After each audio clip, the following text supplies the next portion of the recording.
नमस्कार. आपल्याला छानसं कोलंबीचं कालवण बघायचं आहे. साधंसुधं कोकणी पद्धतीचं. हे थोडे धणे घेतले, बडीशेप घेतली, हवं आहे तर जिरं घ्या, नाही घेतलंच चालेल, आणि मिरची घेतली. हे सगळं आधी बारीक केलं आणि मग त्याच्यावरती खोबरं घेतलं, ते बारीक करायचं. आणि हा मसाला आपला त्याच्यात कोथिंबीर घ्यायची, मिरची घ्यायची, नाही घेतली तर वरून घालायची. आणि तो मसाला सगळा आपण तेलावरती छान परतायचा आणि त्याच्यामध्ये कोलंबी घालायची. मस्त छान परतून घ्यायचा.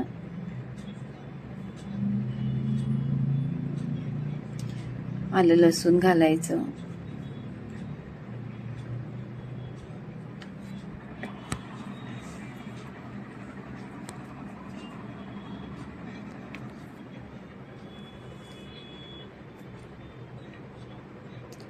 सगळा कच्चा मसाला असतो, मिरची, धणे, बडीशेप सगळं.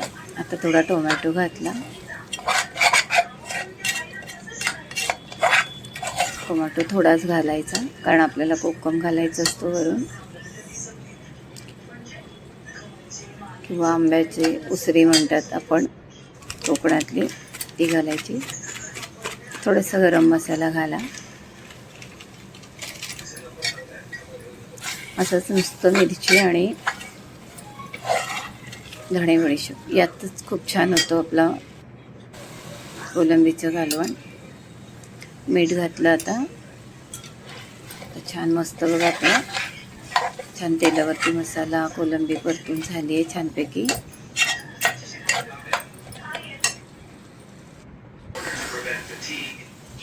छान कलर आलाय, मस्त वासही मस्त येतोय. आणि सगळं आमच्या कोकणाकडे असं लाल मिरचीतच बनवतात. मागे मी तुम्हाला नुसती मिरची दाखवली, धणे बडीशेप आणि मिरची. आता ह्याच्यामध्ये मी खोबरं घेतले,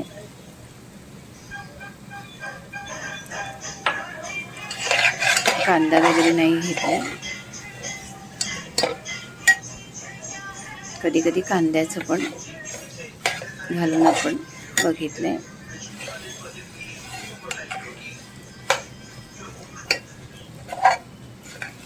बघा असं मस्त अगदी गोळा व्हायला लागला आपला मसाला, की आपला मसाला फ्राय झाला आहे छान असं. आणि मग ह्याच्यामध्ये छानसं पाणी घालायचं आपण, आपल्याला किती पातळ हवे वगैरे.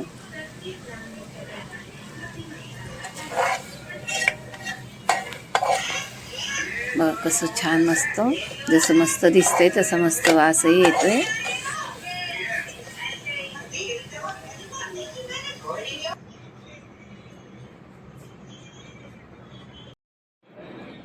आणि पाणी घालायचं किती हवं, कमी जास्त. थोडं पातळ असलं तरी चालेल, घट्ट असलं तरी चालेल, मस्त होतं. हवं आहे त्याच्यामध्ये बटाटा घाला. अशी आपली मस्त कोलंबीचं कालवण तयार, झटपट.